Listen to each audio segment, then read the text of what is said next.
Guys, welcome back to my অল্প কথা বলে। তো অল্প কথা বলে কি তোমাদের সবাইকে স্বাগত।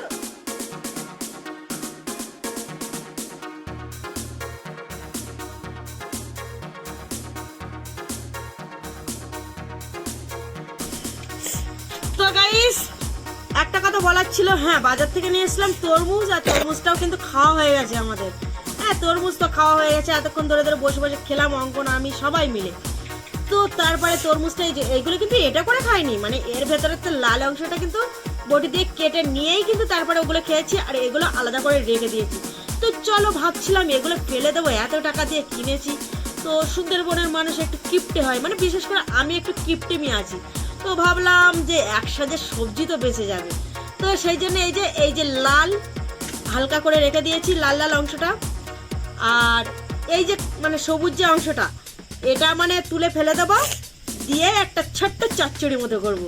তো চলো কিভাবে কি করছি তোমাদের একটু দেখিয়ে দিই। তো চলো কাটছি না। সবার প্রথমে আমি এই সবুজ ভাবগুলো এগুলো ফেলে দেবো। হ্যাঁ, এগুলো নেবো না, কারণ ওগুলো তো শক্ত খাওয়া যাবে না, সেই জন্য ওগুলো আর নেবো না। তো গাইস, তোমরা দেখো আমি এইভাবে কাটছি, তোমরা কিন্তু বাড়িতে ট্রাই করে দেখতে পারো।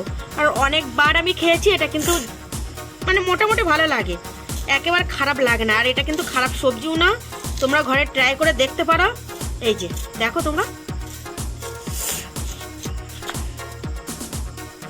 হ্যাঁ, জাত কুমড়ো লাউ যারা খেয়ে থাকো তারা বুঝতে পারবে এর টেস্টটা, ঠিক ওই রকম কোয়ালিটি লাগে খেতে। তো চলো সব কেটে নিই। বন্ধুরা, ফাইনালি দেখো এই আমার তরমুজের খোসাগুলো ভালো করে সবুজ অংশটা বাদ দিয়ে কেটে নেওয়া হয়ে গেছে। তো এটাকে কতটা হয়েছে।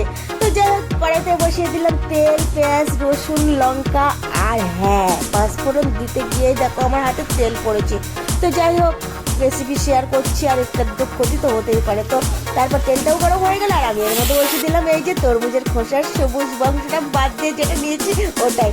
তো চলো এখন এটা ঘেটে ঘুটে নিলেই কিন্তু আমার সবজি হওয়া কমপ্লিট হয়ে যাবে।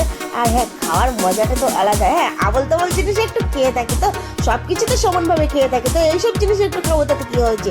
আমার অক্ষত আমি এ নিয়ে কিন্তু 4-5 বার খেয়েছি। আর হ্যাঁ, 4-5 বার খেয়েছি, তার মানে চিংড়ি মাছ দিয়ে খেয়েছি, কিন্তু চাওয়ার চিংড়ি দিয়ে খেয়েছি। তো টেস্টটা পুরো ফাটাফাটি লেগেছিল, কিন্তু এখন তো এলার্জির প্রভাবটা বেশি বেড়ে গেছে, সেই জন্য চিংড়ি মাছটা আর খেতে পারছি না। হ্যাঁ, বাড়িতে চিংড়ি মাছ আছে, কাঁচা চিংড়িও আছে, বাট এতে দেবো না, শুধু নিরামিষই বানাবো। এই দেখো, বানানোর পরে কিন্তু কতটাই কমে গেছে।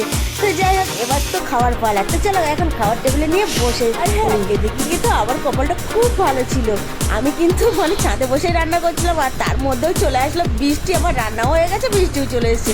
তো চলো এখন এর থেকে একটু মানে তরমুজের সবজি নিয়ে খাবো। আর এদিকে আমি মাছ রান্না করেছিলাম, মাছ আর আলু, সেটা একটু নেবো। তো দেখি কোন তরকারি আমার কাছে টেস্টি হয়েছে। এখন খেলাম তরমুজের তরকারি, সত্যি খুব সুন্দর লেগেছে, নিরামিষ হলেও খুব সুন্দর লেগেছে, সবজি অসাধারণ সবজি। তো চলো এবার খেয়ে দেখবো আমি যে মাছ আর আলু রান্না করেছি ওটাই। তো দেখি কোনটা আমার কাছে প্রথম হয়েছে। তো এদিকে ছিল বাটা মাছ আর আলু। হ্যাঁ, সত্যি কথা বলতে বন্ধুরা, আমার কাছে কিন্তু দুটো তরকারি সুন্দর লেগেছে। হ্যাঁ, খিদেও পেয়েছে। তো অ্যাকচুয়ালি সত্যি কথা বলতে আমার প্রচন্ড অনেক খিদে পেয়েছিল, সে খিদের ছিল সব তরকারি আমার কাছে ফাটাফাটি হয়েছে। তো গাইস, তোমরা দেরি কেন, সাবস্ক্রাইবটা করে দাও। আর হ্যাঁ, তোমরা ভালো থেকো, সুস্থ থেকো, টাটা।